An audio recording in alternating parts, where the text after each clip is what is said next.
Now to our seminar topic. Today, I'm very excited to be getting a sneak peek at Western Australia's new ag data platform, Xstrata. This is an exciting step forward for agricultural innovation in Australia. eConnect project manager Darren Gibbon will demonstrate how the platform allows farmers to share sensitive commercial and research data in a secure environment with end-to-end encryption.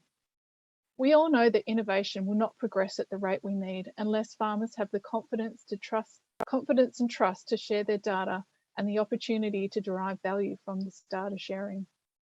But before we welcome Darren, I'm pleased to announce that data experts at Food Agility have given the Xstrata the tick of approval, and the platform has been accredited as meeting Food Agility's best practice data policy. So huge congratulations to the team.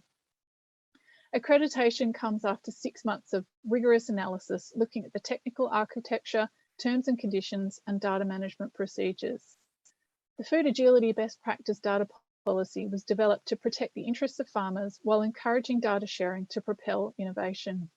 It aligns with the NFF's Farm Data Code and incorporates best practice from similar policies around the world. With this accreditation, farmers can have the confidence that Xstrata meets gold standard practices when it comes to sharing data in a secure environment. It's with great pleasure that I introduce you to today's speaker, Darren Gibbon, from the Department of Primary Industries and Regional Development here in WA. Darren is the eConnect Plus project manager at DPIRD and has been critical in supporting the collaboration between DPIRD, Curtin University, and the WA Department of Jobs, Tourism and Science Innovation as part of the Food Agility node. Darren has over 20 years of managing IT-based projects for the financial services, manufacturing and public sectors in South Africa and New Zealand. In 2017, Darren crossed over to the other side when he joined DPIRD, which was formerly the Department of Agriculture, to business project manage for the eConnected Grain Belt. Key deliverables of this project included in the development of the eConnect Data Exchange platform, which encompasses the DPIRD weather site as well as the API gateway for exchange of DPIRD's open weather data. In this role, Darren has assisted in the registration of DPIRD as a strategic partner with Agility CRC WA node. Along the project received an additional investment in WA state funding to continue the previous program, including a number of initiatives such as upgrading DPIRD's weather station network to 4G. Another integral part of this project has been the development of the new standalone data sharing platform, Xstrata, within DPIRD, and the value creation enabling through sharing, which we'll hear about more today. It's a privilege to have you with us, Darren, and we look forward to hearing more. Thanks, Judy, and thanks for having me. I'm just going to share my screen and then we can kick off.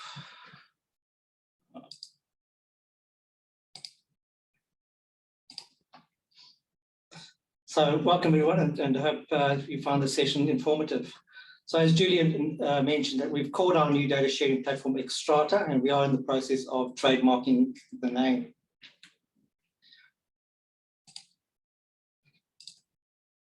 I'm going to briefly talk through 7 data principles, just as in terms of laying the foundational concepts of data sharing.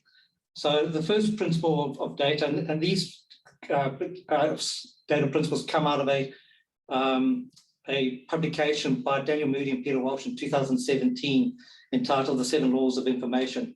And so the first data principle is around infinitely shareable. And here we're talking about that we can infinitely share data without loss, and it has there's a unique ability to share among numerous parties without consequential loss of data or value to each party. And the fact is that data can be unlimitedly replicated and shared with no real additional costs, which then makes it possible for many parties to use it at the same time. The second pillar or principle that we look at here is the value increases with use. And unlike other resources and assets that depreciate with use, we find that data doesn't suffer the same fate. The third principle is around perishability. Data is perishable. And by this we mean that in practice, the data can depreciate over time, but you can extend the useful life by applying it to decision-making tools and principles.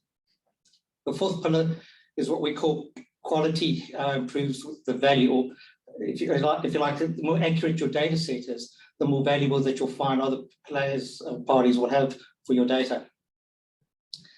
Then the fifth data principle is about data aggregation. And here, the value of your data will increase when combined with other data or data sets. The sixth one, basically, we talk about is more isn't necessarily better. So increasing amounts of data does result in more value to a certain point, but thereafter, you cross the data overload point in which that can start causing significant problems and issues.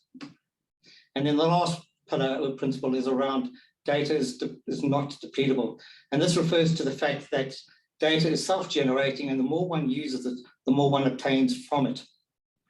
And this does generally differ from traditional assets and resources which cease to exist the more that it is used. Precision Ag is quoted as saying that the potential to realize value from data can often stem from sharing of our digital technologies to service providers or with trusted consultants. Michael Palmer, in his article in Marketing Magazine 2015, quoted as saying that raw data is like crude oil and it needs to be refined to release its true potential. And so what we talk about here is that the data needs, once captured, needs to be transformed, stored, processed, and analyzed to yield some useful insights to the owners of that data. I'm going to talk about the concept of utility versus control. And here we see in the first diagram here, where if you want to maximize utility, you do have to give up a level of control. And by utility, what I'm referring to is being able to recognize by where and whom and how often the data is used. Now, depending on the maturity of primary producers, the technology used, etc., you'll find that primary producers will sit on any part of the spectrum of that curve. And what we hope to do with the Xstrata data platform is invert that curve, where we can maximize utility but whilst allowing primary producers to retain absolute or maximum control of their data. So here's an example, and I apologize for the busyness of this, but we developed this ecosystem diagram as part of the original eConnect project, where we were trying to analyze the fundamentals about where data goes and who are the key players. So as an example, with DPIR's open data, such as our weather data, we share that to farmers, and we also share that to data cooperatives, and likewise, we can also potentially receive data back. We know that primary producers will most likely start sharing data with data cooperatives, and those cooperatives themselves may share with other data cooperatives. Likewise, farm data and DPIR's data is often shared with industry service providers, such as consultants, federal government, and other such like. We also do share data with universities and research institutions, and then we can also share data with big agricultural or big data platforms. And this is potentially where I see the agri-food data exchange that's been developed, possibly sitting in that camp down at the bottom there. So when designing Xstrata, we looked at what are the key values that we wanted to, or principles that we wanted to design around the platform. So these were the 5 that we wanted. We wanted to make sure that there was value for the primary producers that use it. We wanted to make sure that producers had control over how the data was exchanged, and through which we wanted to make sure that they could trust the platform and trust the third parties that they were sharing. And part of that trust is impinged on the fact that you need transparency around sharing your data. So I'm going to cover through the principles of what I call the data sharing morass. And I'm going to cover off some active names here, so data collectors and originators and service providers. And these active names are actually derived from the CRC's best practice data policy. So in the middle, we have a data originator, and I'll often probably refer to him in this presentation as Farmer Joe. Now in the middle there, Farmer Joe will typically have a whole bunch of IoT type devices or sensors as part of his farming operations. He's probably going to have a farm management system and such like devices. On the left, you'll see a bunch of collectors who are collecting that sensor data on behalf of the originator. So at the top left there, we have farm management. So that might well be the likes of your ag, wool, plant farm, back paddock, and such. Your original equipment manufacturers like John Deere and New Holland, they have their own cloud platforms for where they store their data coming off their equipment. And then at the bottom there, another example will be IoT, Internet of Things providers, where they themselves will store their own weather data. So if you look at Davis weather stations and other such manufacturers, they each have their own cloud provider platform where they're stored. Now, where the value comes in is, now if you've got a service provider coming in and they say, look, hey, Farmer Joe, let us get access to your multiple data sets. And a key value where, as an example where it comes into play is, if you've got a farmer that's got multiple manufactured weather stations, to look at what's happening with his weather across his farm, he's probably going to have to log into multiple cloud platforms to understand and see what's happening with all his data. And so he may want to rather visualize all his weather data in a single platform. And so if you've got a visualization service provider, then potentially he can share all his weather station data from the various manufacturers into a common location, and now he only needs to look at one place to view his data. And to do that, if he wants to share some other data as well, then what he's going to need to do is start sharing some credentials with those cloud platforms in terms of where his data sits, so that that data can be exchanged to that service provider. And that's great if it's a simple case scenario. But where it starts getting more complex, if you've now got some other research institutions that also ask Farmer Joe for his data, and they want to do some great research, but to do so, they need access to multiple data sets. And I'll show you an example later on when we talk about the farm data sharing project, where this is the exact case where we need to get multiple data sets from farm management systems, the equipment manufacturers, as well as some of the IT sensors. And so once again, Farmer Joe is going to have to share some credentials with the research institutions that are involved. But now what happens now if you've got financial services or big tech companies also want access to other data sets, because they are able to, or claim that they can provide some new insights to Farmer Joe. And this is where it starts getting messy.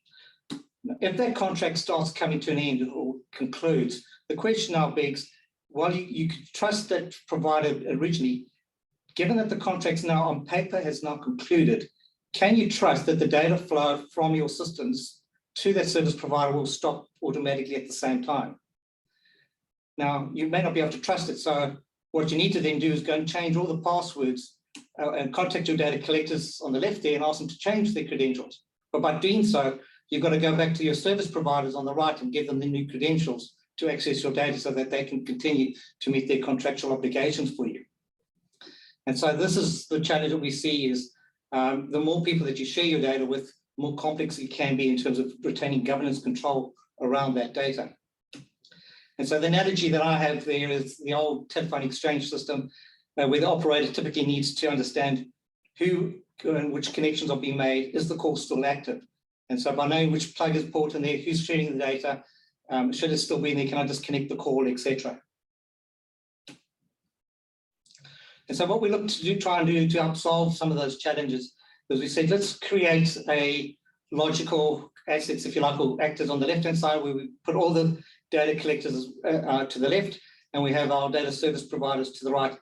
And then we bring Xstrata in the middle there. And as announced earlier on, our Xstrata platform is recently been accredited as part of the Food Agility Data Policy, and which we're quite proud of. And so these are basically, if you like, the key relationships in the Xstrata platform.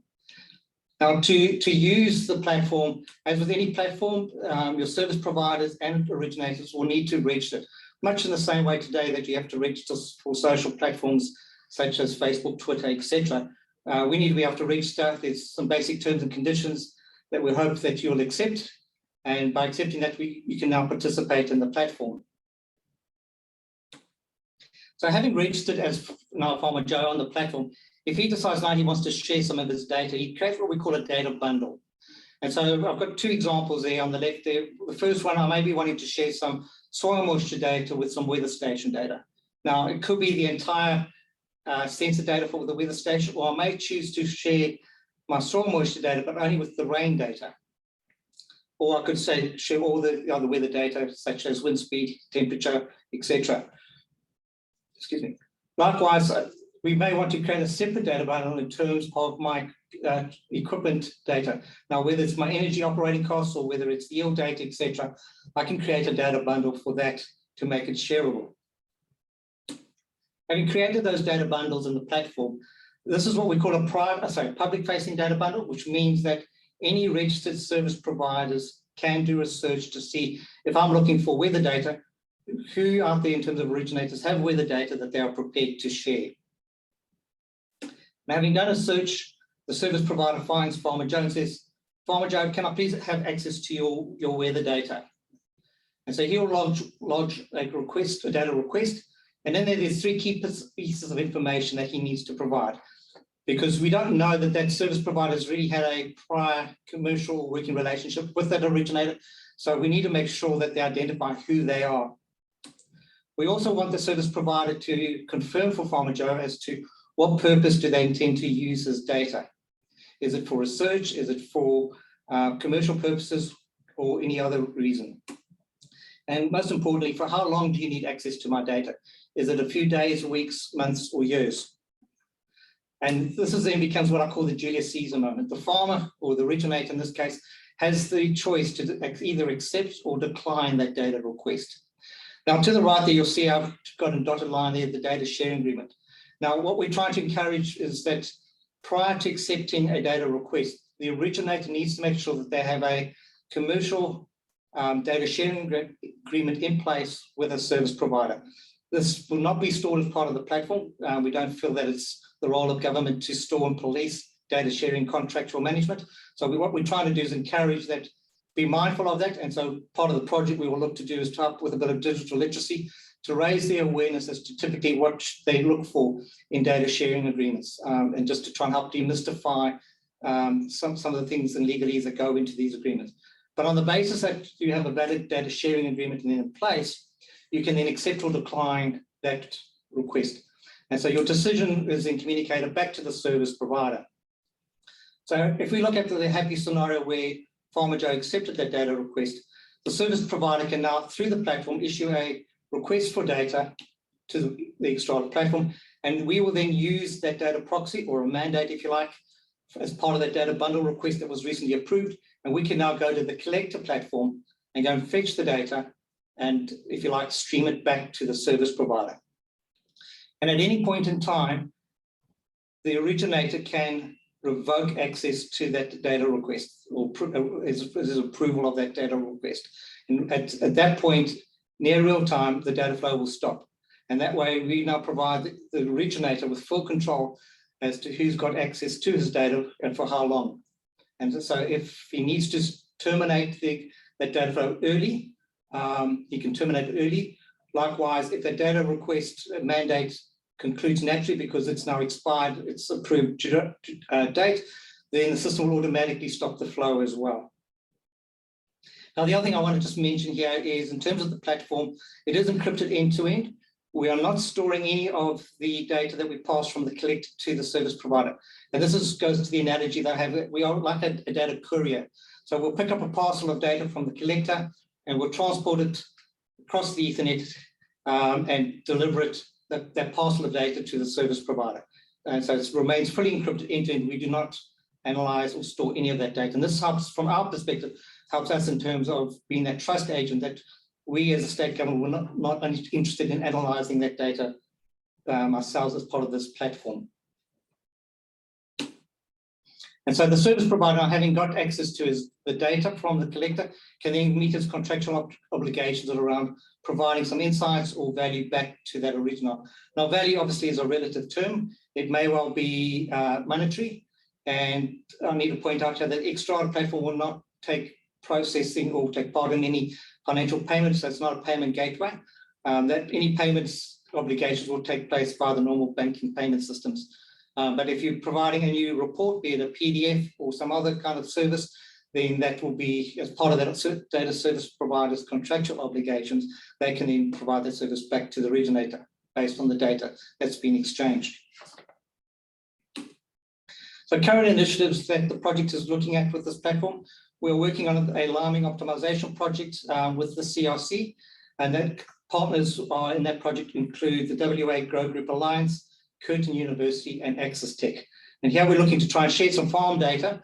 That data then goes through to Deeper Systems Modeling team, and they're building an liming optimization tool to help primary producers to make an informed decision as to whether to lime or apply liming to their fields or paddocks.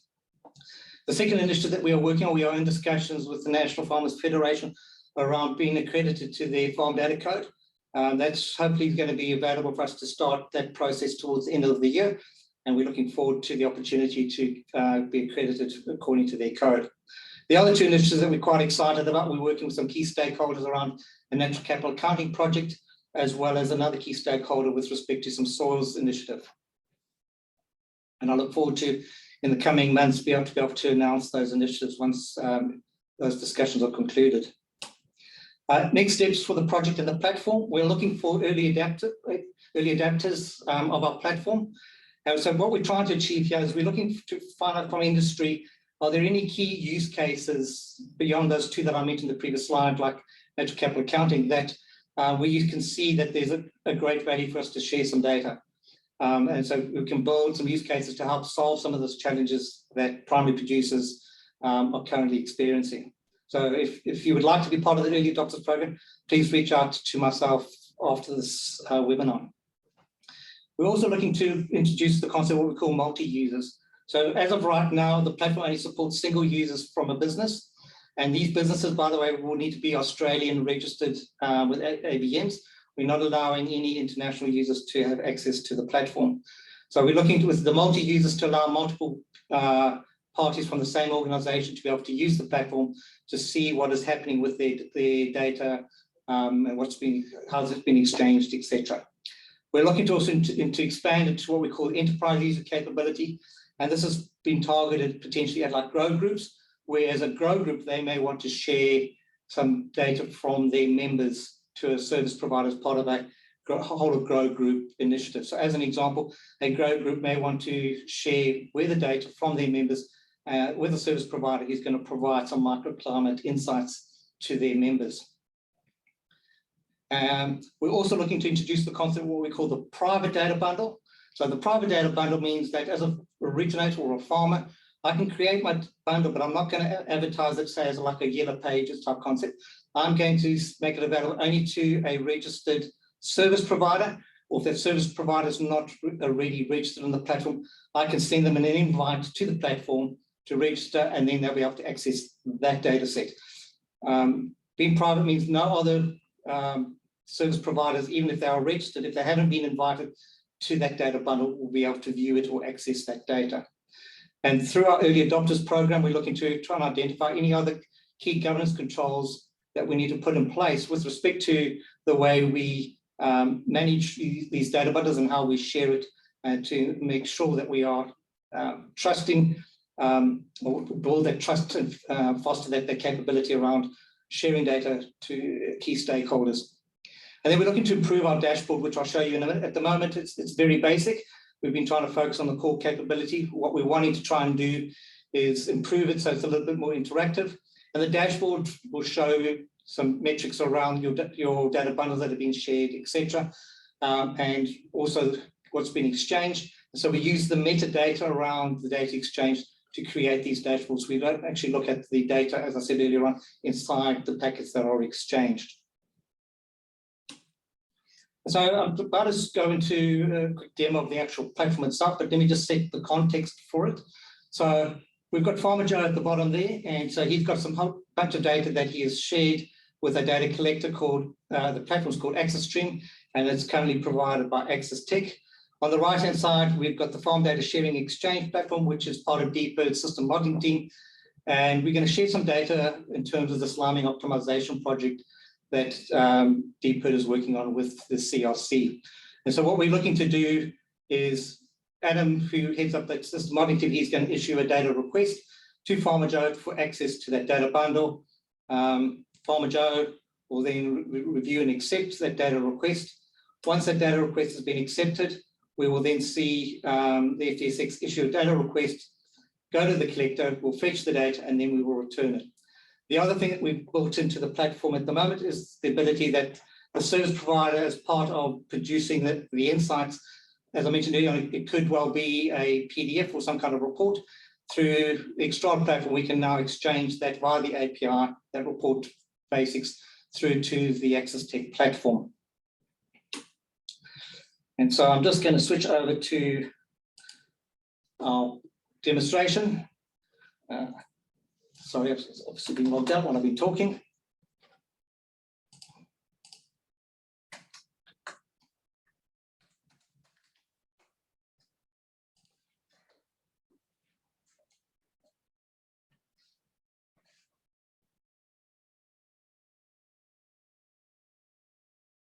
wait for it to refresh.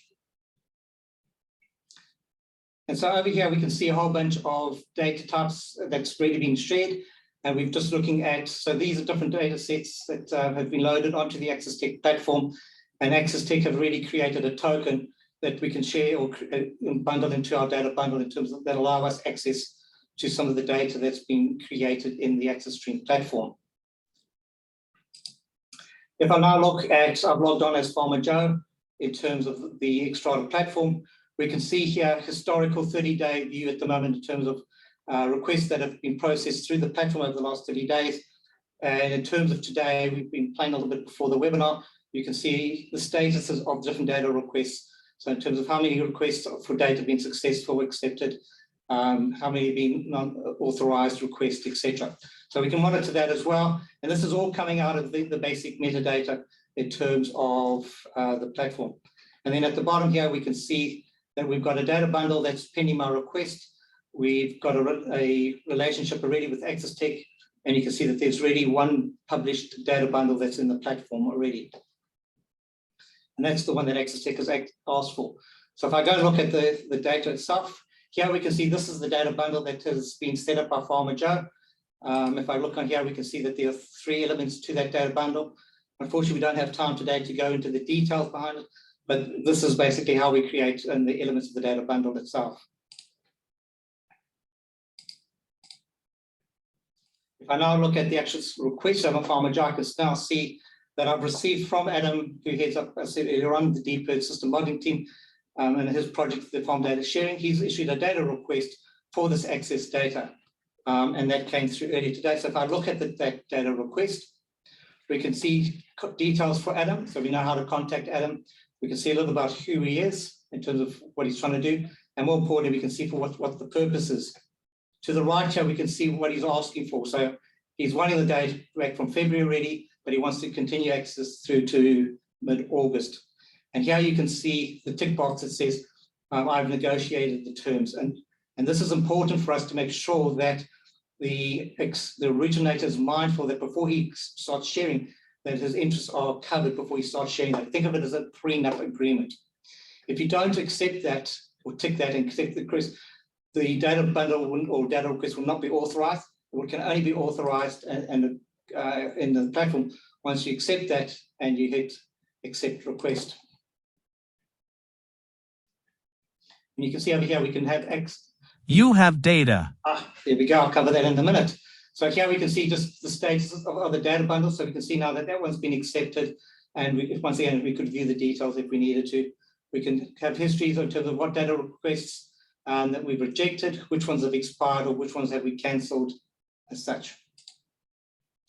If I go to Adam as the service provider, we can see here he's searching. These are the different bundles that he can see at the moment. So that's the data bundle that he's just asked requests from. We've published our DPIRD weather station data there as well. And DPIRD has some LoRaWAN sensor data at our Katanning facility.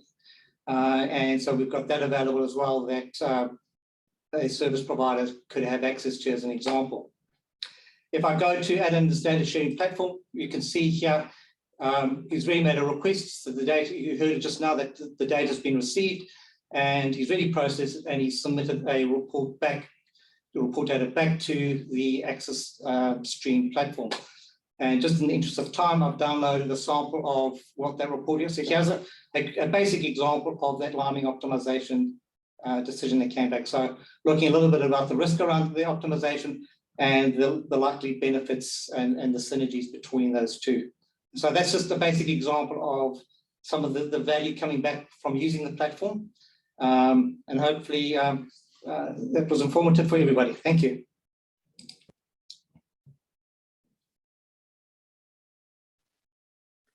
Thanks, Darren. That's great. And we've got lots of questions coming in. I'll just give everybody an opportunity. There's a few in here already, but if you'd like to add some more, please use the Q&A section down the bottom, not the chat section. And Darren, I think some of these have been answered already, but perhaps it gives you the opportunity to reiterate some of your responses. So one of the questions is, will the Xstrata system hold user account information, or is it federated with third-party systems? So if you're talking about user account information, you're talking about the data, no, we don't hold it. The only thing that we store on the platform is the profile details of the registered user, and we store the data bundle accreditation details that we need to be able to access the data held in the data collector cloud. We don't look at the data itself, so the contents of the different data sets. We just purely be able to know how we can access the data as defined around that data bundle. So there's some controls there that give a bit of scope around that data bundle. Thank you. And how does Xstrata integrate with all of the service providers?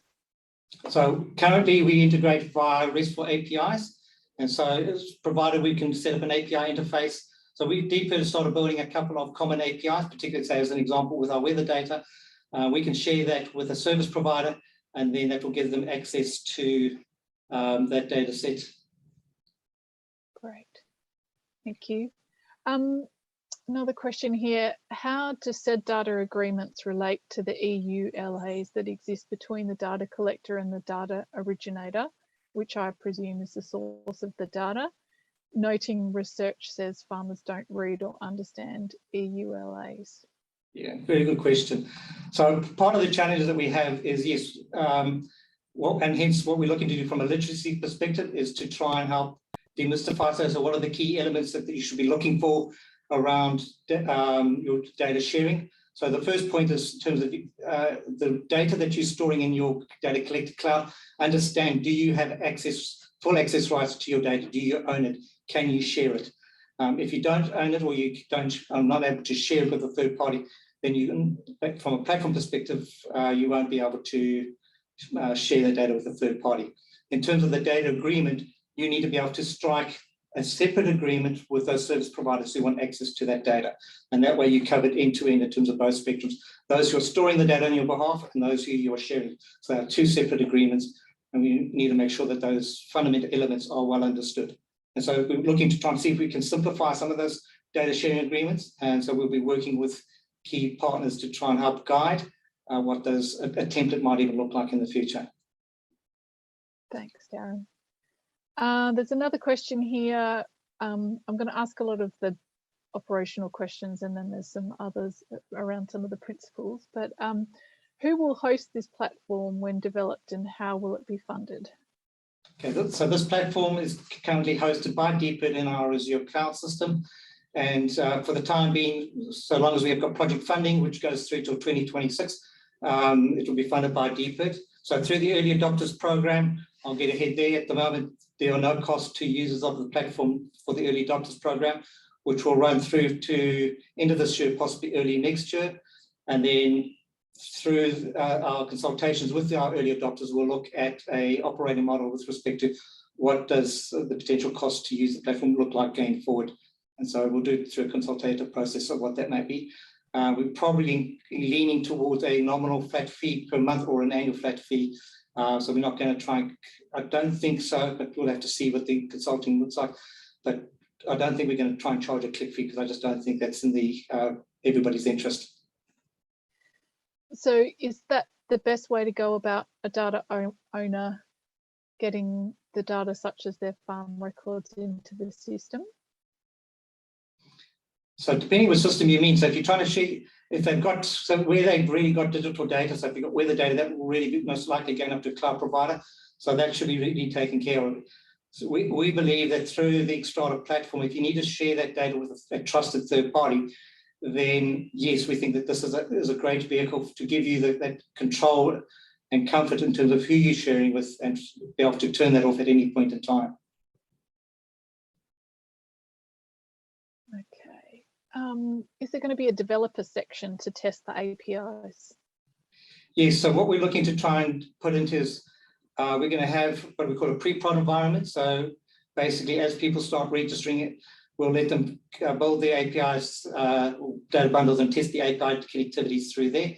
And then once that's working, then we'll look to have obviously replicate, move that stuff into a production environment. We'll certainly have that most likely full running for the duration of our early adopters program. But then once we beyond that, we'll see how we mature that from a more broader rollout. Thanks, Darren. I'm conscious there's still more questions rolling in, so I'll keep going a little bit longer and then I'll let you off the hook. One from, there are many systems out there that aim to do something similar, from interconnecting data sources to cataloguing and managing permission access to data. Is Xstrata based on existing technologies, or is it a new solution? I think it's based on similar concepts, but we've developed this from the grassroots up. Great. Why is there an assumption that business owners would want to share data about their operations with others? Is it an assumption that many, it is an assumption that many make about farmers, but what other industry is expected to share input and output data so willingly? If the purpose is to share improved weather information, is that not a government function? So multifaceted question there. So the first part, if I've understood it correctly, is, so why do you want to share data? And I try to cover that off in the beginning slides. Is from a farmer, why would you want to share data? Only if you can see that there's value in it. If there's no value principle there is no need for them to share in the first place, and in which case no platform such as Xstrata or any others is going to be of use. It's only when you want to share it beyond from your current cloud hosting provider with a third party. It's how do you do it? Currently, the old USB dongles type approach, or email it as a data file, comes into play. So how do you automate that? And this is where the data platform comes in. Can you just repeat the latter part of that question, please? Yes, so there was about data sharing, and then there's a question about if the purpose is to improve weather information, is that not a government function? Okay, so sharing weather information. So DFID already shares our weather data through our data exchange platform and our weather website. This is to share any other data sets. So the data example that I was talking about there earlier on, from a DFID perspective, we can share our LoRaWAN data at Katanning. That's not currently viewable on our weather website because we haven't classified it as open data. So DFID's open weather data is really freely available. But in terms of sharing data, it could be any other data, and it doesn't have to be from government. So that there may be scenarios where DFID as a government agency may need to share data with a university. Now, maybe some of our soils data as an example. This is where we'll look to provide a governance control from DFID in terms of how do we manage and take responsibility for sharing some of our soil data as an example with a trusted third party where it's currently that data is not necessarily classified as open data. And so I think to wrap it up is, I say, it's not only just about weather data, it's much broader than that, and it's not just restricted to DFID. Great, thank you. I might just go, we've still got a lot more to get through, but I might just go with one more. And if anybody wants to contact Darren directly, please feel free to do so after this. And now I'm trying to choose which one. You mentioned that you're looking for use case studies. What's required to participate, and what are the minimum requirements in terms of digital maturity? So in terms of the use case studies, by all means, reach out to us. Let's have a discussion in terms of what is the problem that you're trying to solve, and then let's see what we need to do. So what we looked around digital maturity, at the first principles, we need to be able to access that data via an API. Long term down the line, we'll look at other avenues to exchange data that may not be relying on an API protocol, but for now, we're restricted to go live with APIs.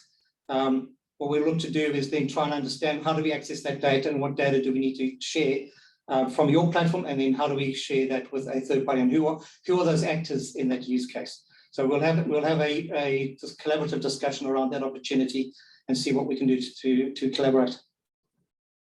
That's great.